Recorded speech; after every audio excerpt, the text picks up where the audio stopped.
Special thanks to McGraw-Hill. As Stuart mentioned, we've done a lot of work for Future Ready, and they've been with us there since day one. And Stuart mentioned the dashboard in our work with Future Ready. It is totally free for school districts because of corporate partners like McGraw-Hill. So thank you, Stuart, and you guys as well. But I do want to also start with another thing. Thank you for the work that you all do every day. I have the opportunity to fly around the country virtually every week, and what's incredibly rewarding is that everywhere I go, from Vancouver, Washington, to Orlando, Florida, to here in Virginia Beach, there's amazing people like yourselves working incredibly hard for kids, loving and caring about them and doing whatever it takes to make them successful. So thank you for all your work. I will never stand in front of an audience like this without starting with a thank you for your work for kids every single day. With that, one more thing. I want to thank VSTE. Has this not been an awesome conference or what? You guys have some fun last night? Well, I know you had some fun last night, because I still had some fun last night, right? Great time. And seriously, thank you to VSTE for a wonderful conference. So welcome to the future. Like, we are here already. Let's stop talking about, like, before we get there, because we're here. Things are happening. Things are moving. We're seeing disruptive innovation in every single sector. You know this. You're living this. You're seeing this every single day. Remember those yellow things? Like, I used to take those things too. Remember those cabs? I was sitting at a conference one time at VSTE, and I was sitting at VSTE about 2 years ago, and a friend says, "Hey Tom, well, why don't we take, you know, a what? Take an Uber," and I was like, "So come again, tell me how this works." And she's explaining, well, we just, you know, we pull up the app, they pick us up right here in their own car, and I'm like, time out, like, their own car? I picture this beater driving down the road, here coming to get me, right? And so it's totally transformed in industry in a few years. Look at some of those statistics. Look at the growth rate. Look how they are overtaking in all these markets what used to be the traditional, the way we've always done it. Take a look at some of those numbers. Talk about growth in just a few year period. Look at that. Take a look at this. You know what this is? This is actually already disrupting the disruptor of Uber. You see, because these were released in the Far East, out Japan area, about 10,000 of them. It works in the exact same way. You pull up your app, you pull up your phone, it comes, it rolls in, and there it is, and a few minutes later, it shows up. The only difference is nobody's in the car. Now, I'm not getting that one yet. But all I do at this point is go through Uber, and we take a look. I live in Pennsylvania, and Western PA, out near Pittsburgh, taking a look. Uber's already trying these. Now, at this point in time, there is already somebody in the car, but they're doing self-driving cars. Why? Better, faster, cheaper over time. That's what we want. That's what our mindset is. Taking a look. Look at this industry. I stayed in a beautiful hotel last night over at the Hilton. Taking a look at this industry, it's been around for decades, right? We go back to, I don't know, 10, 12, 13 years ago. You think about what started to push this industry and this sector to do things differently. You know, nobody really cares what the hotels say about themselves anymore. Why? Because they go online, they can compare. I was in Peoria, Illinois a few weeks ago, and no idea there's like 122 places I could stay in Peoria, Illinois. What happened was it creates online for me to be able to have some choice. You wonder why now when you walk in, you're like, here's your free cookie, because they want you to stay with them. Because there's so much competition. What's totally done it? But then Airbnb yet, right? Taking a look, it's already transformed in the industry. You better believe they take note of Airbnb. Let me tell you quickly how it started. 2 roommates are outside of San Francisco. It's a little bit expensive outside there in San Francisco. So these 2 roommates are living outside San Francisco, having a hard time paying their bills. And there they are, and the conference is coming to town. And one says to the other, what if we put a website up and we charge people like $30 rather than the $500-600 they've got to pay for a conference hotel? Why don't we put a website up, charge them like $30, let them bring their airbed and we'll give them breakfast. And airbed and breakfast was born. You think this has grown a little bit? Talk about innovation in this sector. Look at that growth rate for a company. Completely shaking up that space. Completely shaking it up. Take a look at this little tiny $25 piece of innovation. This is Tile. Tile helps you buy things, anything. Stick it to your laptop and worry less. Attach it to your keys and never be late. Drop it in your purse and you're good to go. It works very simply. Finding things with Tile is easy. Through the Tile app on your phone, You can track distance to your lost item. The app shows you as you get closer. And Tile has other features too. You can log into your Tile account on anyone's smartphone to search for your items. Tile has a tiny speaker that rings loudly, so you can find them in seconds. It works the other way around too. Your keys can now help find your phone. Simply double press the button on your Tile to make your phone ring, even on silent.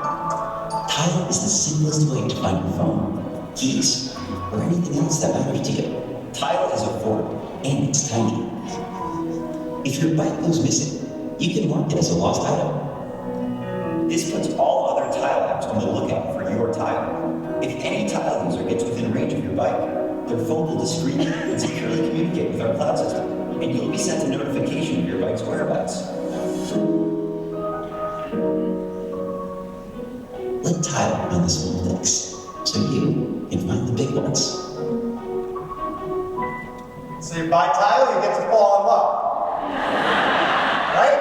I'm walking through the Houston airport about a month and a half ago, and I get a little alert on my phone. It's like, you just helped Bob find his bag. And I was like, yep, all in a day's work. And I kept walking. I didn't do anything.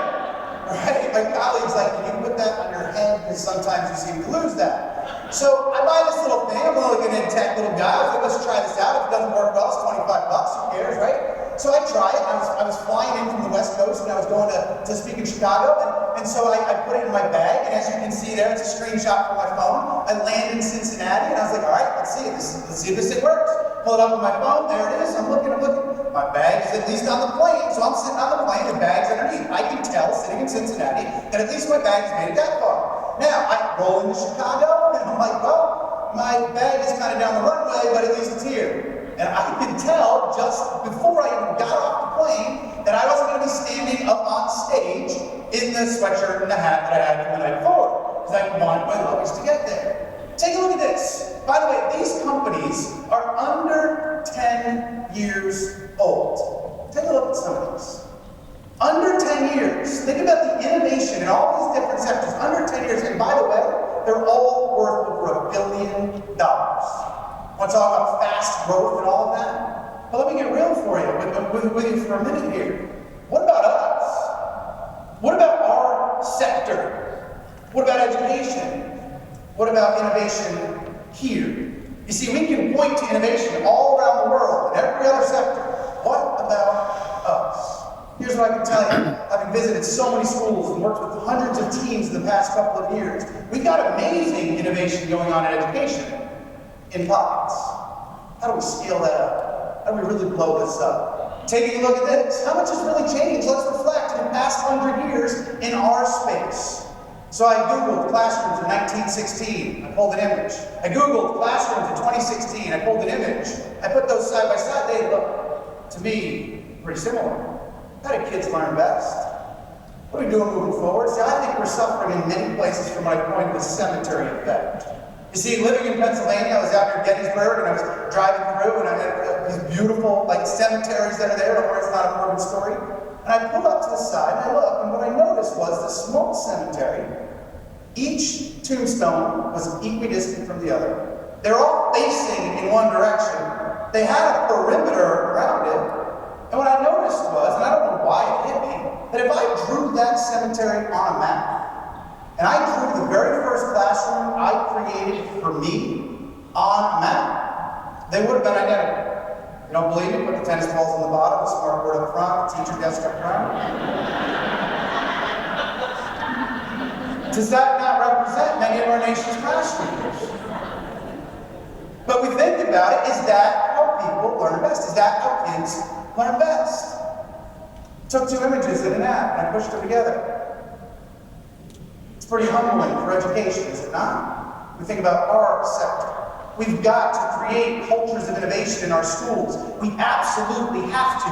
Our kids need us to. This is an economic issue moving forward. This is our nation moving forward.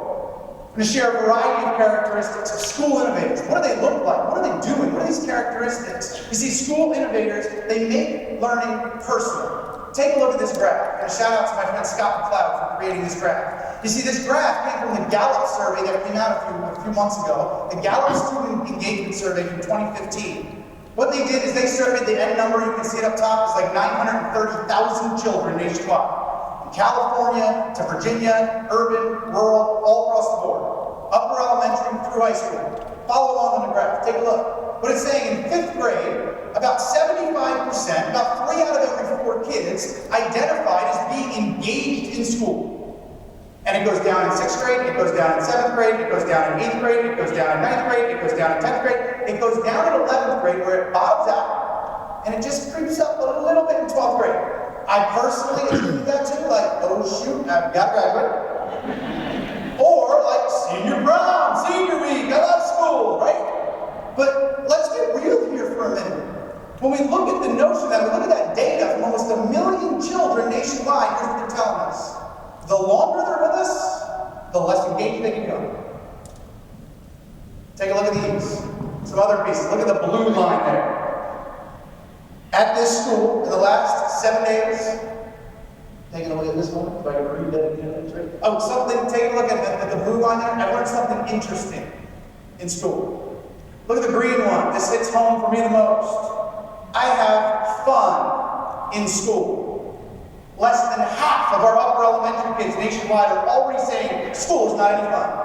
I know as an adult, I want to go somewhere every day if it's not fun. But look at those notions. In high school, it gets down to less than 1 in 5 children nationwide in high schools are saying what we're doing is any fun. We can come up with every reason why it's not any fun. Let's not make excuses. Let's get to some solutions, and I'll get there in a little bit. Taking a look at the red line, it gets to actually the personal side. Like I get to do what I do best every day. We're taking a look at that. That gets to the personal side. You know you've got kids that come to your school every day because they want to play in the band, and that's the sole reason they're coming. They want to play on the football team. They want to go to that one math teacher's class. When you take a look at that, look at those statistics. We can be in complete denial that that's coming from the kids that we serve. They're telling us something. You ever sit in this class, by the way? Well, today I'm going to share that the most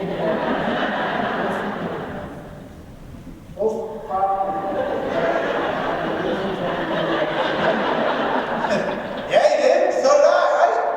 And sometimes in schools, what we do? We talk, we talk, we talk, we talk, we talk, we talk, we talk, we talk, we talk. 52 minutes later, they get up, they walk down the hall, and sometimes we do it to them again. And then we wonder why they're not engaged. How do we get authentic learning experiences? You know, we're in the first few days of what's been coined the 4th Industrial Revolution. Not something we made up, something a bunch of organizations are talking about. When you look at the projections of the world of work, we say, what's the purpose of schooling? Part of it's preparing them for their future, arguably, right? Take a look at some of these statistics. One of the projections is that by 2020, 5 million jobs will be replaced by robots. Automation. Think through things like that. Let me give you another example. This right here, truck drivers. Predictions are now 1.8 million truck drivers will be lost to automation, self-driving trucks. I saw the first test one of these, by the way. Uber was part of it, their parent company. I don't know why, it was a beer run that was a test, which I found pretty funny. And the truck drove 300 miles without anybody touching the steering wheel and delivered it. I'm like, couldn't we have tested that with like the smart car? So if like somebody gets hit, like nobody gets hurt, right? Like try that with this huge thing. But think about that. Think of that transformation. What happens to that? 2016 is fascinating. Take a look at some of this. For instance, Airbnb is the largest hotel chain in the world, and it doesn't own any properties. Uber is the largest taxi company in the world. And up until 6 months ago, you could say they don't own any taxis. Now you can say they don't own any person-driven taxis. Take a look at this. Alibaba, the world's largest retailer, has no inventory. The world's largest content provider produces no content. Think about that in 2016. By the way, how new are all of these companies, relatively speaking? So I had the opportunity to work with Congress, the White House, and other organizations, as was shared in the intro there. These statistics came from the White House Economic Council back earlier this year. They scare me as a dad, I'll be honest with you. Take a look at some of these projections. There's an 83% chance that workers earning less than $20 an hour. Let's think about this differently. That's 4 out of 5 jobs earning less than $20 an hour will no longer exist. What happens to those people? What happens to those families? What happens to the disparity in income in that case? 31% chance that workers earning less than $40 an hour will lose their jobs, and a 4% chance for workers earning more than $40 an hour. So we've got to ask ourselves, what are the types of jobs that typically earn less than $20 an hour? And then ask ourselves, well, what are the skills that those jobs typically have for less than $20 an hour? Let me take it one step further. What are the teaching practices that give you the skills what are the teaching practices that give us the skills? Because those making $40 an hour, and yes, this is an overgeneralization, you typically what? Problem solve, collaborate, relationships. What are the teaching practices that we need to get people to that point? How many of you have shopped on Amazon since Black Friday? Put your hands up. Yep, you did it too. So we talk about automation, we talk about robotics. I want to take a look at what this looks like. Here you go.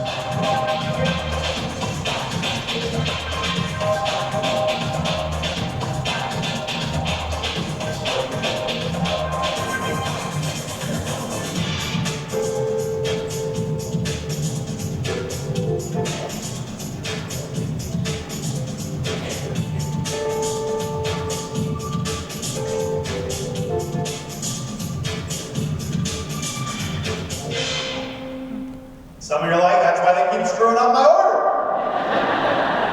But think about that. What do we want as a society? We want to be able to push a button and it's there in like 2 hours. Better, faster, cheaper. We as humans can't do that quick enough to meet that need.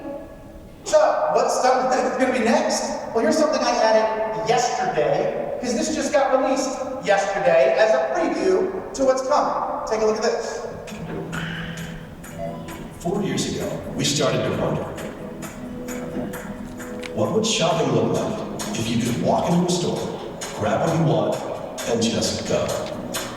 What if we could weave the most advanced machine learning, computer vision, and AI into the very fabric of a store, so you never have to wait in line? No lines, no checkouts, no registers.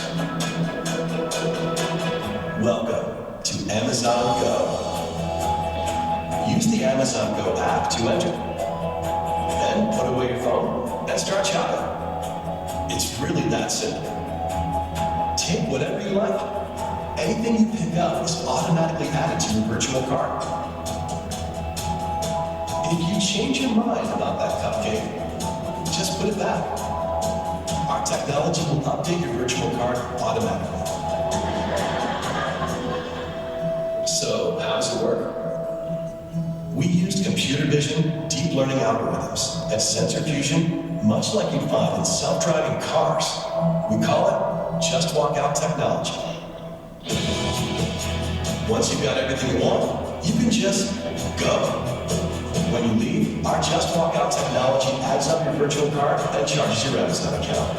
Your receipt is sent straight to the app, and you can keep going. Amazon Go. No lines, no checkout. No, seriously.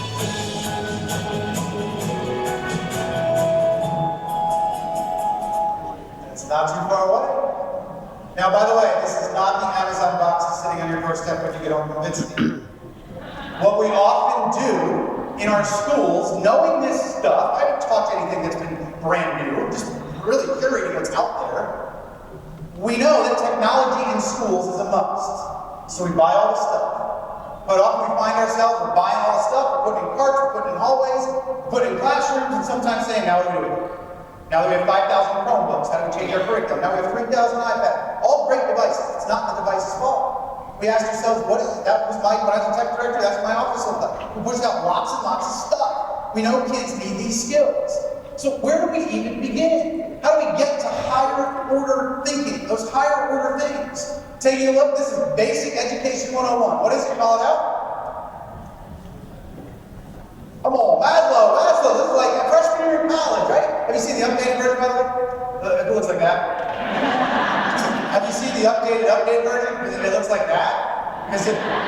you're like me and you hit 1%, you're like, you charge, right? How do we get to those higher order thinking skills with or without technology? How do we get there? So on my team at the Alliance for Excellent Education, a bipartisan nonprofit, yes, we run Future Ready Schools. Dr. Linda Darling-Hammond is on our board at the Alliance, one of the top-known researchers in the nation, brilliant lady. And we took a year to essentially say, what works with ed tech? You see, when I was a tech director in my very last board meeting, the school board president looked at me and said, so Tom, if we're going to spend this additional $700,000 in technology, will student achievement increase next year? Now let me tell you something, 2.5 years later, the more I respect that question. Because if we are going to be spending that amount of money on stuff, we've got to be able to answer the question on what works. What is it that actually works in ed tech? So we pulled together, Linda did and her team at Stanford did a meta-analysis of all the really respected studies, we've got 80 of them, out there related to ed tech and what actually works. Here's what it boiled down to. Number one, is the learning interactive? We see things like adaptive technologies. That is interactive. It's not just one-dimensional. That's showing work. That is showing value. Number two, it's the use of technology, this is key, to explore, to design, and to create. That works. That is showing value. You know what isn't? What I would say is probably the most prevalent practice, in my opinion, nationwide. You know what that is? The digital drill and kill, showing no value. And the third piece is the right blend of teachers and technology. We've always known that. What's right for one kid is different than another kid. We've been talking about differentiation for decades. The National Ed Tech Plan, put out by the U.S. Department of Education, I love the way they coined this. They described it as, on the left-hand side, passive use, consumption-based use. My 3-year-old does a lot of consumption-based use. Well, consumption-based use is low-level learning. You can only get so much out of that. The flip side of that is active use, where we're engaging, we're exploring, we're creating. That active use works. But if the technology that we're using is for more passive use, we're spending a lot of money and not getting anything for it. So how do we make sure that the technology we're using is really there? I love this quote by Michael Fullen, that pedagogy is the driver. Teachers, let me phrase it this way. You're the one that matters in this equation. The technology, though, can be an amazing accelerator. Love that quote by Fullen. Explore, design, create. Let me give you some just quick snapshots here. So there's my little girl. This is a week before she went to kindergarten, standing in my driveway last summer. She's using an app on her iPad to explore the solar system. You see, there's no way to look at a static image and read some text to truly explore. Now, don't misunderstand what I'm saying. Looking at a static image and reading some text is not inherently bad. But if I'm a student and I can use technology to explore, so she saw Jupiter that night, and she zoomed in, and it talked to her, and she learned about it. Inquiry-based learning. She was asking questions. She was exploring through technology. Without technology, that was not possible. One of the keys I want you to think about when you're doing something in your classroom or you're supervising something in a building, if you can do the same thing you're doing without technology, why are we using it? Do we need to use it? Explore, in that case, couldn't be done. It's a simple example, but you couldn't do that without tech. Let me give you another example here. I'm guessing this crowd, some of you know what's going on there. What is that? Anybody know what that's going on? What are they drawing? What are they creating? Ozobots, right. Beginning elementary, this was last year, this week, because this was Hour of Code. They are creating, using Ozobots, basic computer programming. How? Because they use the colors to tell the object to do something. So they're creating sequences. Black, black, blue, turn right, red, red, green, go faster, those kinds of things. At 5 and 6 and 7 years old. That's designing, is it not? It's just an example of that. I love this. This is low-level tech. That's my little girl, Hour of Code. Love her librarian. Librarians, you are amazing people. Thank you for all you're doing. They were doing different types of activities. And taking a look there, I love what she did. These tiny little tech-type toys, whatever you can call it, I don't know what they're called. And the opportunity she had was to do two things. Number one, they gave a 3D image that was a flat surface image on a piece of paper, and they told her, kindergarten, we want you to create this image. And part of it was spatial skills and counting and doing a lot of that. And this flip side to that was, we want you to create something using these that you don't think exists in the world, and then write about what it does. I'm talking about higher order creativity and thinking. Love this quote. Today, a 2-year-old can unlock a tablet or phone, up and close their favorite apps. Yep, when I was that age, I was eating dirt. That's my life in a nutshell. Let me give you an example of that. So this is my little girl at 2 years old. She's 2 and a half. We purchased her an iPad when she was 2, and I promised myself I was never going to force her to do something on the device. But I wanted her to have opportunities to create, to interact, to learn basic shapes for reading. Yes, I'm on her screen time. Yes, she's not on it all day long. Here she is at 2 and a half. What shape is that? That's a star. And back to the first one. Triangle. And what is that? Square. That's a diamond. That's a heart. That's a hexagon. Oh. You might say that's low-level learning. I'm like, she said hexagon at 2. I'm happy, right? But just using it for opportunities. Let me show you my little boy at 2 years old, by the way.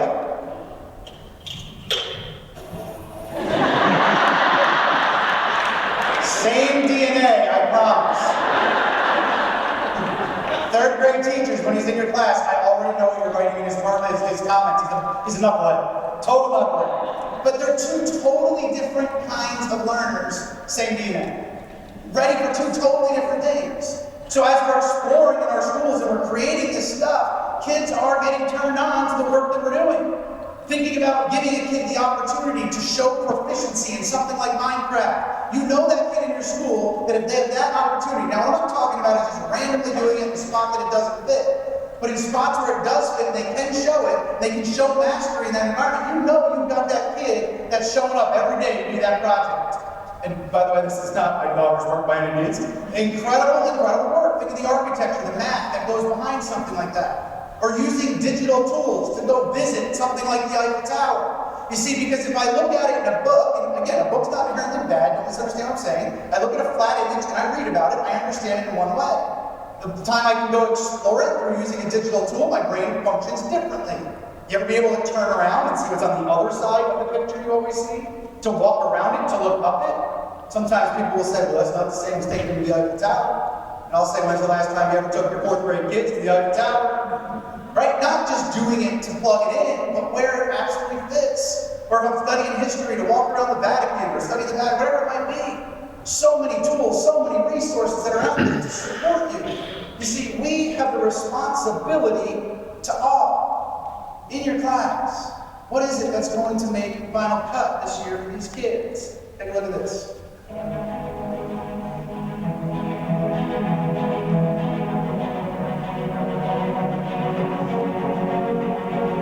I think a lot about the contrast between banality and wonder, between disengagement and radiant ecstasy, between being unaffected by the here and now, and being absolutely ravished of emotional environment. And I think one of the problems for human beings is mental habits. Once we create a comfort zone, we rarely step outside of that comfort zone. The consequence of that is a phenomenon known as hedonic adaptation. Overstimulation to the same kind of thing, same stimuli again and again and again, renders said stimuli invisible. Your brain has already mapped it in its own head, and you no longer literally have to be engaged by it. You have eyes yet see not, ears that hear not, and hearts that neither feel nor understand. There's a great book called The Wandering Brain that says that one of the ways that we elicit wonder is by scrambling the self temporarily so that the world can seep in and deliver this in a blade of grass. When given proper attention, becomes an infinitely magnificent world in itself. You know, Darwin said attention, if studied close, graduates into surprise, from this into astonishment, from this into stupefied amazement. That's what rapture is. That's what illumination is. That's what that sort of infinite comprehending awe that human beings love so much. And so how do we do that? How do we mess with our perceptual apparatus in order to have the kind of emotional and aesthetic experience from life that we render most meaningful? Because we all know those moments are there. Those are the moments that make final cut Only in these moments do we experience a fresh, hardly bearable ecstasy of direct energy exploding on our nerve endings. This is the rhapsodic, ecstatic, bursting forth of awe that expands our perceptual parameters beyond all previous limits. We literally have to reconfigure our mental models of the world in order to assimilate the beauty of that downward. That is what it means to be inspired. The Greek root of the term means to breathe in, to take it in. We fit the universe through our brains and it comes out in the form of nothing less than poetry. We have a responsibility to awe.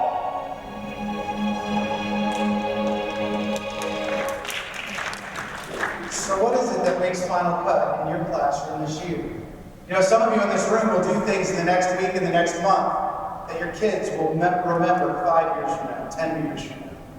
You know, having worked in a public school district for 14 years, I can honestly tell you, not once did a kid come back to me and say, you know, Mr. Murray, that worksheet changed my life. It's not what they remember. Not to say there's not a time or a place for certain things like that. I'm not saying that. What is it that makes Final Cut in your classroom this year, in your school this year? Because if we're not excited about the learning, they won't be either. What's going to make Final Cut for you? School Innovators also redefine what's possible. Take a look at this. 1981, 1 gigabyte of storage cost $300,000. 1 gigabyte. So by the way, if you can go back in time, you're holding your phone there, you're a millionaire. Congratulations. Just like that, right? All the way down to now, it's like, who can give you more? Google's like, we'll give you 15. Microsoft's like, we'll give you 20, right? So if you fast forward all that time, think about these changes. Look at this. 99.9% cheaper to buy a PC than it was going back to the early 80s. They were not one-to-one in the early 80s, right? Look at that. We got to use that to our advantage. By the way, that's the world's first 3D printed car. Now, I'm not driving in that yet. But you'll start to see things, do you not, in the news about a surgeon using something 3D printed that was made in the middle of a surgery that they had to print on site, and they did it, and it saved somebody's life. You're seeing more and more things like that. I also think back to something like this. I put myself back in like 8th grade social studies. I take my social studies textbook, I look at a flat image, I read something about it. Again, it's not inherently bad, but I never got to feel like I was walking around and think about what augmented or virtual reality can do. When you can walk around something, see something, reach out, almost touch something in that environment. Your brain learns differently when you can do that. So how do we create those opportunities? But here's what we're doing. We're getting on these trends like maker spaces and 3D printing and all this stuff. They're all well and good if the focus is on the learning. Because if the focus isn't on the learning, we're spending a lot of money just to print it up with no learning behind it. And I've seen districts and kids are like, they're 3D printing experiences. They get to go in and they get to watch a duck being printed. And they get to take it home. Well, yeah, we're spending a lot of money for them to watch something that just like, there's very little learning if that's the case. So we can't just hop on the latest bandwagon because the district next door is doing it. It's got to be hyper-focused on learning. What's the experience that a kid gets until that final product? It's that process that makes sense, not just the, hey, wow, I printed a duck, stay in school. So let me give you an example. This comes out of a friend of mine by the name of Chris Kraft. He's down in South Carolina. He had the opportunity to get a 3D printer. And he said, like, we don't want to just print something and woo-hoo, we're 3D printing. Like, let's make it meaningful. Started to ask, what's a problem we can help solve? There's a powerful question in education, is it not? So he created what's called the Hand Challenge with his kids and with his colleagues, and worked with his math teacher, science teacher, his art teacher. Because what they researched and what they realized is there's many kids in our country and around the world that cannot have a hand because up until a few years ago, it was not cost effective. You see, because maybe they weren't born with one or an accident took one away. And we take a look, they said, what if we can help those kids create authentic learning experiences for our kids? And they created the Hand Challenge to create and print hands for kids in need. I'm not sure there's a better way to teach empathy, to teach culture, to teach those types of things. By the way, here's an image, a short video of a child getting one for the first time. Can you imagine being this child's mom or this child's dad? If I'm a kid and I have the opportunity to help a child like this, somewhere in the world, I'm coming to school every day. That's making final cut in my classroom forever. How do we create those authentic learning opportunities and at the same time solve a problem? Let me give you a couple other examples of school innovators and what they're doing. It's my good friend Kevin Jarrett. Kevin's one of the founders of EdCamp, and he keeps seeing all over the country, EdCamp, all these teachers going for free on Saturday, getting together, and he said, you know, it's good for adults. What if we try it for kids? We can butt ourselves right out of innovation all the time. And so they piloted it with 8th grade. A group came together and said, you know, I'd love to learn how to design an app. One of the teachers said something like, I would love how to learn how to do that too, and I have no idea, but let's figure it out. They released that pilot, their first app around Christmas time after the pilot. 7th grade started to say, what about us? We want some time. 6th grade. As the principal, Glenn Robbins, as he would go to events, you know, parents started to talk about, what's this ed camp here you guys are doing? My kid comes home every day talking about it. You know what happened to discipline rates? You know what happened to attendance rates? It's not by choice, that's not by chance. Creating authentic learning experiences. You see, typically, we tell kids, here's everything you have to know, here's exactly how you have to learn it, here's how we're going to assess that. We do it enough times, we call it class, we call it grade, we call it graduation. When do we offer kids the opportunity to say, here's what I want to know, this is my interest, my passion, this is what I want to do. Sometimes I think we school the love of learning right out of kids by the time they graduate. How do we fix that?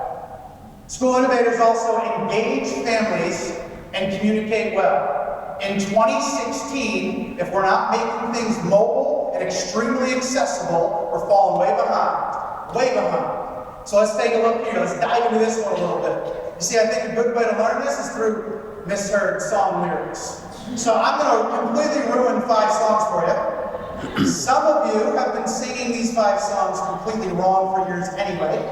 And we'll get to the communication part in just a moment. Take a look. You got me begging you for mercy. Some are like, wait, what was misheard there? It's not birdseed! Come on, people! How about this one? You ever see this one?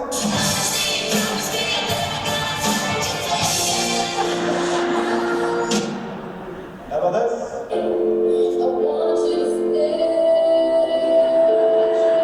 No idea I was about to stay dinner, that song. How about this one? It will never be right. It's a running out of blood. That kind of love's just ain't for us. We crave a different kind of love. Let me be your ruler. You can call me weepy. Guys, don't try it. Trust me. Having worked in the White House, this one is my personal favorite.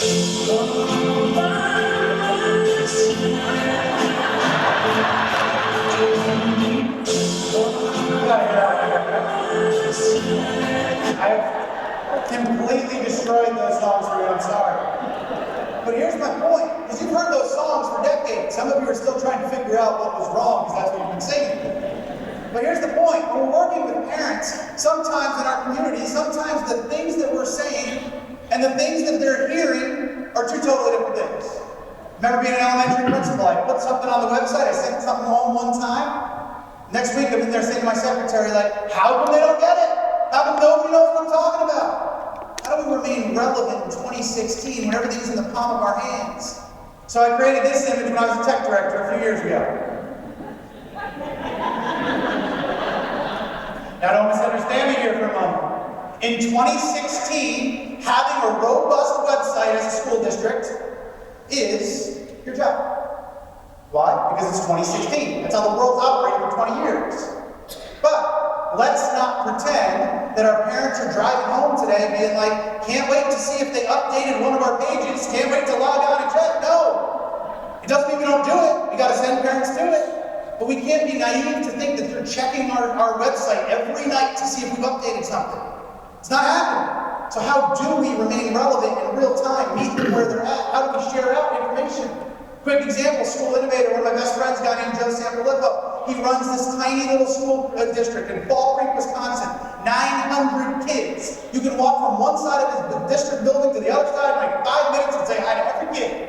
Tiny. But you know what? I know more about what's going on in Fall Creek, Wisconsin, because every single day, Joe and his teaching team, I give him a hard time saying both of them,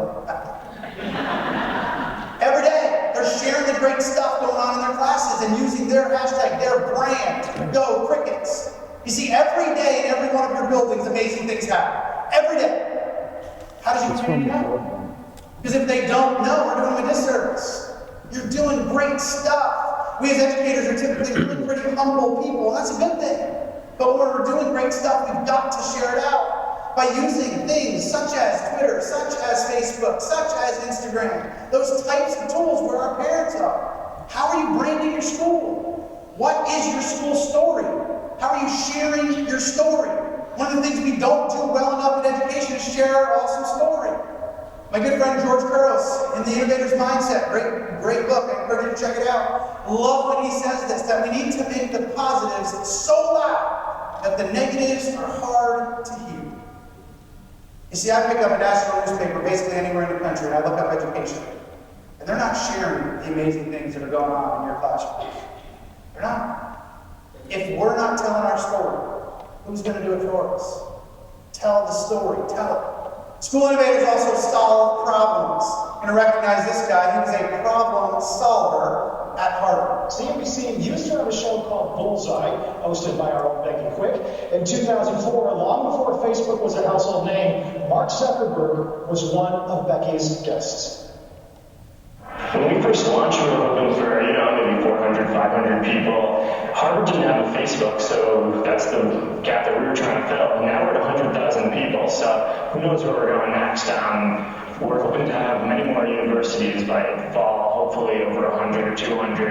And from there, we're going to launch a bunch of site applications, which should keep people coming back to the site and maybe can make something cool. What is the Facebook exactly? It's an online directory that connects people through universities and colleges through their social networks there. You sign on, you make a profile about yourself by answering some questions, entering some information such as your concentration or major in school, contact information about phone numbers, instant messaging. I think it worked out okay for him. You see, he didn't complain about what was wrong for 4 years. He figured out how to solve the problem. There's one thing I know that we do in education, I was guilty of it myself, is we often admire the problem year after year after year. How do we solve the problem? By the way, Facebook has 8 billion views a day on video. Think that's solved that problem? Let me talk to you about a couple of problems we're seeing nationwide related to education. That's this notion of equity. You see, where I was in Pennsylvania in a great school district, yeah, I had 40% free-and-reduced lunch. I work with districts now that are 100%, every child. I didn't remotely face the needs that they're facing. We talk about 2 different areas, equity and opportunity and equity and access. Let me hit these really, really quickly. Let me give you one thing that's drastic, that traditionally our nation has severely underserved our students of color. Let me give you an example statistic. Let me jump back. In 2013, the AP testing in computer science, only 3.7% were black and only 8.1% were Hispanic. Open your eyes to this. According to the College Board data, out of approximately 30,000 students who took the exam, in 11 states, no single black student took the exam. While in 8 states, not a single Hispanic took the exam. That's a travesty. We need their brilliance, our collective brilliance as a people. Let me talk about this one, the gender gap in STEM. You see, that's my little girl. She loves to code. I don't know where she gets it from, right? That's during our code last year. You know, as a dad, I am petrified that our traditional system, our traditional structure, as she goes through the system, if that's what she wants to do, if that's her passion area, she'll leave. Because that's what's happening often with our females. In the early 80s, when you look at some statistics, it was about 40% of testers. I'll show you what it's become in just a few moments. We need the brilliance of our females in these areas. It doesn't mean we force them into it. We want to make sure that if that's their passion, and that's what they want to do, we provide every opportunity for them to be able to do so. 2013, same exam, only 18.5% of testers were female. In the early 80s, that was 40%. We need to make sure that our females and their brilliance can be leveraged in these areas, again, if that's what they want to do. So one innovator that's helping put a stop to that is Reshma. Amazing, amazing lady. She created Girls Who Code. Why? To bring it back to say, girls, if this is what you want to do, this can be cool. You can create, you can design, and putting it back on the map for kids. Make it cool. Let me talk about something else, equity and access. Access to all sorts of devices, Wi-Fi. Take a look at this. This is the map of Mount Everest. Yes, there is Wi-Fi on Mount Everest. Not all the place. What a travesty is there's spots on Mount Everest that have Wi-Fi, and in some of our nation's schools, we don't have Wi-Fi. Now, that has drastically increased in the past few years for a positive. That's a good thing. Look at this statistic in the bottom left. You see, when 5 million of our nation's kids leave us and go home, they lose access. So we can talk about all this digital stuff, and it's all great, well and good, unless I'm the kid sitting in your class that you've assigned something to me that I physically can't do when I get home. How many of our kids want to say the next day, like, sorry, my family can't afford internet access? Fortunately, a lot of work's been done in this area. When I talk to the average school, the average district leader, we look at this type of area, a lot of times districts don't even know who these kids are in a class. We look at things like free or reduced lunch for a principal, but that doesn't mean it dictates that. So what do we do for those 5 million kids sitting in our classrooms that don't have access at home? Think about that. Let me give you some examples. This is Russell Booker, superintendent here in South Carolina. They're doing a digital initiative throughout his county. You know what he started to do? How do we partner with businesses? How do we partner with our community? Didn't cost them any money. It cost them time. And what they started to do? Their team reached out to every business in their community. You see, every business and every university in our nation falls in the boundaries of the school district. How do we work with them? How do we partner with them? So we started to reach out to all the businesses and say, many of our kids don't have access when they go home. Will you partner with us as a district to be able to offer Wi-Fi for kids that don't have it? Businesses started to sign on, yeah, we'll do that. He started with the easy ones, Starbucks, McDonald's, public library, places that already do it. And he created a Google map that they now share with kids at school. If you don't have access at home, here's all the places in our community that you're welcome to go after school, and your family can go with you too. Think about that. If I'm one of those families, that's showing to me that I matter, that I'm cared for. This is Kent School District in Washington, talking about opportunity and access. They started to create these Wi-Fi kiosks. They cost about $6,000 a piece. You know where they put them? They put them in churches, in synagogues, in mosques, in laundromats, common areas where people would congregate, and they configured it so any district device can pick up any of those Wi-Fi anywhere throughout there. If I'm one of those families, that makes me feel important. Give a shout out to Albemarle right here in Virginia. Vincent and Pam, give them a round of applause. I'll tell you, one of the things they're doing, and I'll say this is truly one of the best examples I've seen, is they're working on bringing out their Wi-Fi throughout their entire county, so every kid, every family, all year long gets free access at home. As a school district, you don't operate just inside our typical box and make something like that happen without thinking a bit differently. School Innovators fail forward. That right there is my board. You see, that was the first time that he came out of the back room telling me that he could do it all by himself. He locked the door, parents know around that. I stood outside that door and I prayed the whole time. He walked out looking like that. Of course, my first instinct is, oh, take a picture, right? If we didn't have a fail-forward mindset when it came to something like potty training, it just comes natural. We just do it. By the way, that was not my family. Full disclosure on this one. We just do stupid things sometimes. We're human. We make mistakes. Imagine being this guy right here in the front of the newspaper. You're painting in the wrong part of the letter. We gotta fail forward. Love this video right here. So now you're the weatherman. You're the regional news. Here you go. You've got the information behind you, and this is what happens. So we're all doing okay. Wow, 750 degrees in Hilo Bend right now. 1,270 in Albertini. Now, I'm not authorized to evacuate Albertini. Yeah, King Creek, Fountain Hills, they don't look good either. And frankly, it's a total loss. You might as well just get out of anywhere on the 60 days. I'm surprised the shows are heat up as well at 1,500 degrees. So, again, the safe spots seem to be Chandler and makes sense.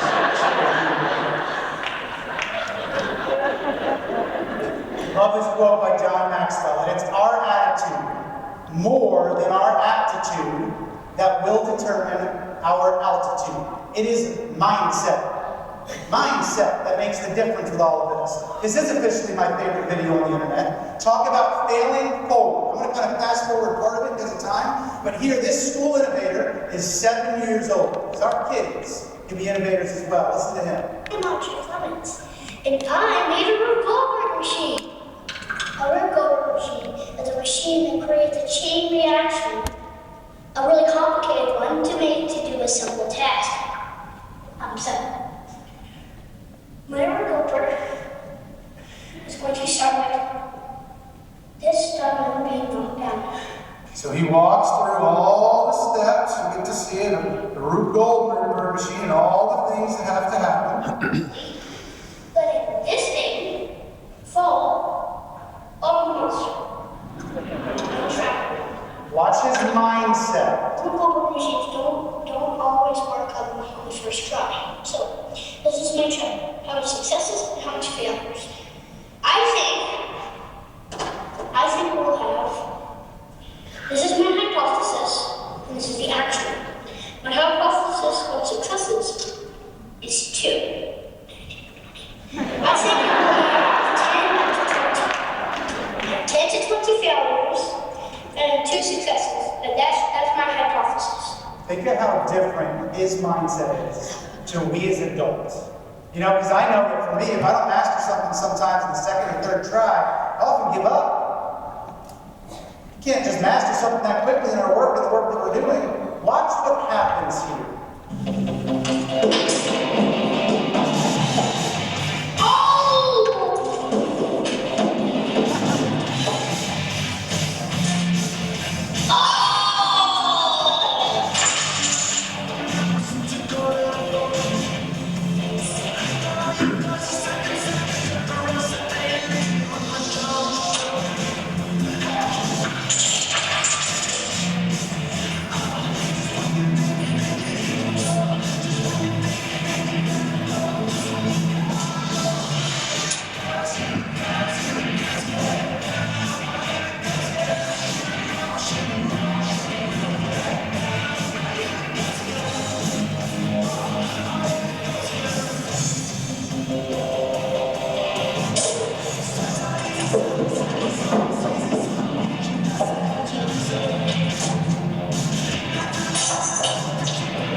Principles. How do you cultivate that environment in your classroom? In your school. You see, if you're not creating that culture of innovation and allowing teachers to take risks, it is not going to happen. How do you lift them up? How do you encourage them and empower them? Because as we try new things, mistakes are going to happen. We're going to fail forward. We must fail forward. You see, school innovators also leverage the power of technology. I truly believe we are teaching the Netflix generation of kids. My daughter at 6 years old has no concept of what it's like to have to wait until next Wednesday at 7 p.m. to watch a favorite TV show. None. Because she gets it right then, right there, when she wants it. We have a sweeping generation coming through their schools that are used to on-demand, high-quality content. So we need to get with the program. If we don't offer on-demand, high-quality content for our kids. I often get this question, probably once a month, twice a month. I'll get a random email. Tom, we're going to one-on-one. What type of devices should we put in our classrooms? I'll often say, listen, if that's the first question you're answering, that's not a good sign. That's the first question you're asking. I'll respond back and say, well, what kind of devices do you have in your classrooms? Chromebooks, iPads? No, I'm not talking about that. You see, the device is not their fault, it's fault how it's used. Something like a Chromebook is a great device. But on one hand, it could simply be the digital worksheet storage hub. And if that's the case, we're spending a lot of money not getting anything for it. That same device can also be a pathway to unleash Stevie Genius. How do we use that? You see, many of our classrooms today have incredible 21st century tools that are sitting in 20th century learning environments, not making any single difference. Love this video right here. It reminds me actually of what happens when you guys get all excited at something like this, and you go back and you're working with your colleagues, and you're like, we're getting Chromebooks, we're getting iPads, it's gonna be great, I learned all these sessions, this is good. And so you've got your colleagues that are like, this is the greatest thing in the world, we're going one-to-one, right? Kind of reminds me a little bit like this. This is a dad telling his kids, surprising his kids about a trip to Disney World. There's a clue in your bag. Look in your bag, yeah. No. What is it? Monsters. Disney World. This is you, by the way, right here. I'm on Disney! I'm on Disney! Right? You get all excited when you're going down, you're marching down, you got Chromebooks, you're walking down to the faculty room. There's your colleagues, and you're like, Chromebooks, perfect, I got iPads, you're like, a good day, right? And you look across the way as you're talking about it, one of your colleagues is like, oh no. Not my classroom. And you're like, oh, you can come to Disney with me next year. Come on next year. I don't want to go to Disney. Look at you, Google certified. We can't think that every person is super excited about the work we're doing, about the work we're leading. And you know what? Those same people that aren't excited about it have something to offer each and every one of us, something they're really good at, that maybe we're not. You see, this is me and my little boy. We were at Sesame Place. You were all day. He's like, Dad, roller coaster. Dad, roller coaster. He's 3. He was high. I was telling him, like, son, you don't want that roller coaster. Trust me. Trust me. If you don't want that, Dad, roller coaster, roller coaster, roller coaster. Sometimes parents, we just got to go with natural consequences, right? So I was like, all right, I'm going to come on, let's go. He's like all excited, right? This is my reaction on the roller coaster. Sorry for the muscle shirt, by the way. It's summertime. I'm like, ooh, this is great. This is his reaction. Parents, what's the first word he said when we stopped the roller coaster? Again? You see, here's the thing. We were experiencing the exact same thing at the exact same moment in time, at the exact same place on earth, with all conditions exactly the same, but our feelings towards what we were experiencing were complete opposites. That's how it is with technology when we're bringing it back to our schools. We've got to be cognizant of the relational side. Some people don't like it because they're scared. They don't want to screw it up. Not that they're bad people. How do you help them, encourage them, build it up with them? Quick shout out to the Future Ready Schools work that we're doing. Just very, very quickly. It's 100% free. Thank you to companies like McGraw-Hill to make it completely free for districts. No sales pitch, no catch at all. FutureReady.org, school leaders, if you're not tied into that, hundreds of resources from places like ISTE and POSIT and ASA and NASB, putting it together to support you and to support the work that you're doing. I'm going to end with this piece. School innovators build relationships. You see, are you the kind of person when you walk into your faculty room, do you build the energy up, or do you suck the air right out? Because we know those people. They walk in, the conversation changes. They walk in, everything's negative, everything stinks, we hate everything. Or do you build people up? You see, I want to work in this school. Because in the school I'm about to show you, this is where innovation can flourish.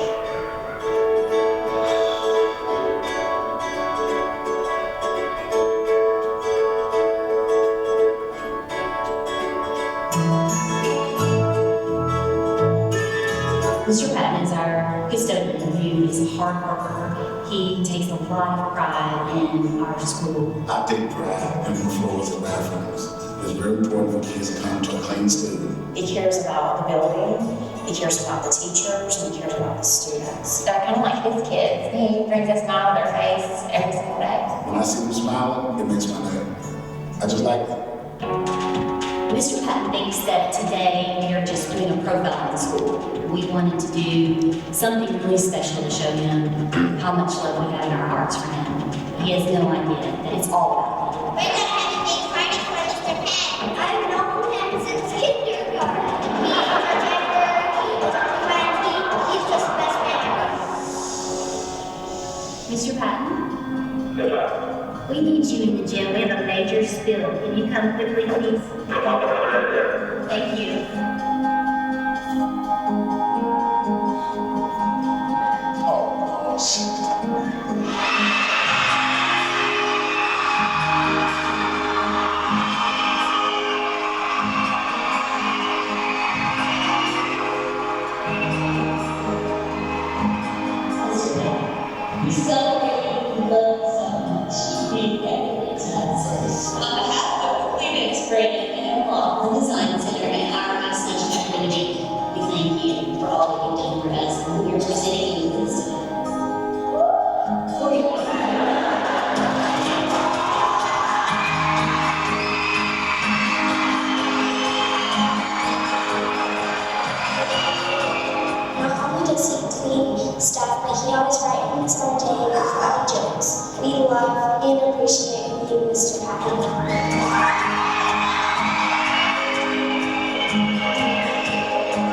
so damn hungry. I came in, I saw the kid, it was a total surprise, shock.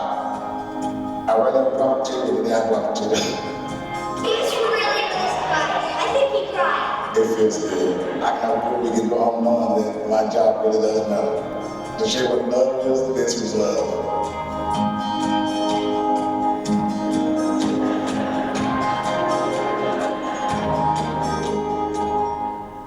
Catch what he said at the end.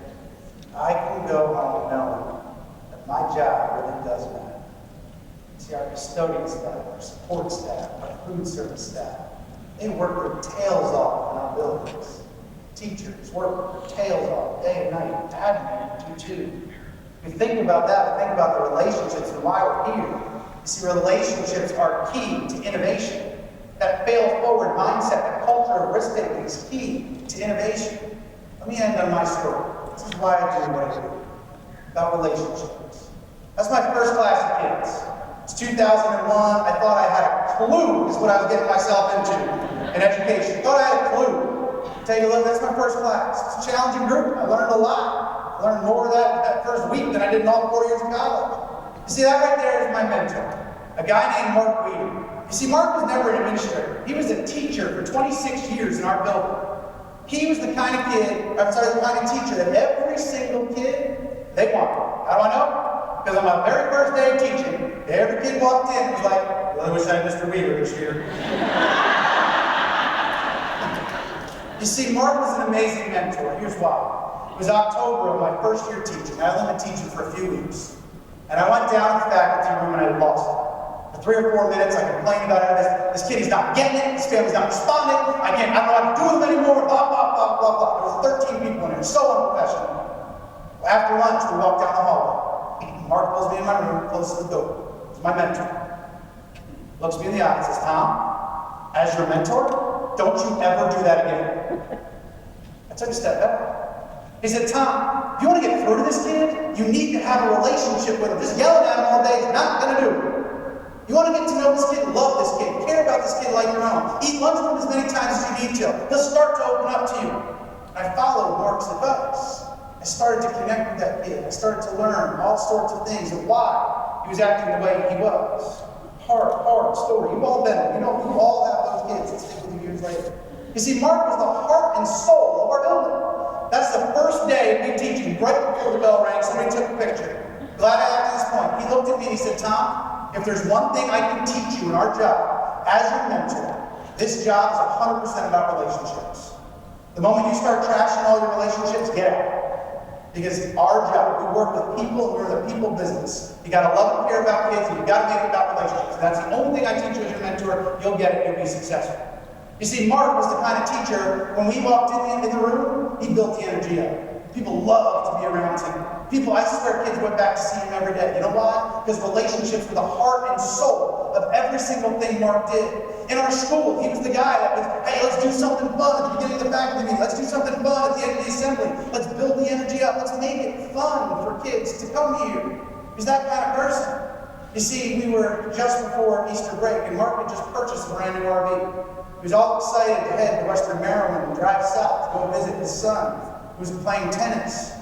You know, Mark and I were standing in that hallway, the picture I just showed you, same hallway, I can show you where I'm standing. It was a rainy afternoon, and he said, Tom, I'm so excited, I can't wait. I said, hey Mark, have a safe trip, it's awesome, can't wait to hear about it, I'll see you next Tuesday. I got up the next morning, and Mark never made it to Western Maryland. He and his wife were driving down the Pennsylvania Turnpike. The RV rolled over the embankment, lit on fire, and they both died. Relationships. Mourning the loss of a teacher, a mentor, me. The only other male in the building for me is an elementary person. The articles came out about Mark's impact. They talked about leadership, relationships, loving people. The impact Mark had as a teacher was absolutely incredible. 4,000 people went to his funeral. 4,000. That's impact. You see, the boy that I was talking about from October was him, this boy right here. As I learned the story of him, as I got to know him, I built that relationship with him. I found out why he was doing it. We started to learn, we started to grow, we started to connect. I finally understood. He finally wanted to come to school. It took months to build and foster that relationship. We were doing a writing prompt. This is about a month after Mark passed away. And we're doing a writing prompt, and we're all mourning. There's morning I was standing in front of my kids with tears in my eyes, answering to 9-year-olds about life. And you see, I wrote the prompt as a model of who do you admire. I wrote about Mark. Cody wrote all about me. It wasn't the standards, it wasn't the content. It was that he wanted to come to school to see me smile. He wanted to come to school to eat lunch with me. He knew I believed in him. It was a Tuesday in-service day, and I could tell you where I was standing, and I heard my name over the loudspeaker. Tom Murray, if you're in the building, please come to the office. Stepped out of the classroom, solemn look on the superintendent's face. Walked me down to the office, where I found out that that morning, Cody had taken his own life. He was 9. Just had one more opportunity to build that relationship. Don't ever pass those opportunities. Standing at the casket of a 9-year-old is the hardest thing I've ever done in education. I walked down that casket, and there this precious 9-year-old boy lay. I looked to the right, and what I saw was this board. What I didn't realize was every little note, every little sticky note, I believe in you. You can do this. Let's have lunch today. He saved it in a folder in his desk. And you know, I did. It was the only thing his parents kept from school. Relationships are everything that we do. See, those are my babies. They are my whole world. The whole world. You can open up a school building, 6 years in a row, no tears. My little girl goes off to kindergarten. I'm crying my eyes out. You see, last year, as she went to kindergarten, she ran to the school bus every single day. She ran to you. She ran to your hard work. She ran to your relationship. She ran to your love. As a dad, that's what I wanted most. Every day, she ran to you. And she is my whole world. And you know, it's not about her. It's every kid sitting in your classroom, every kid sitting in your school building is somebody else's entire world. Do we teach like that? Do we lead like that? Do we love like that?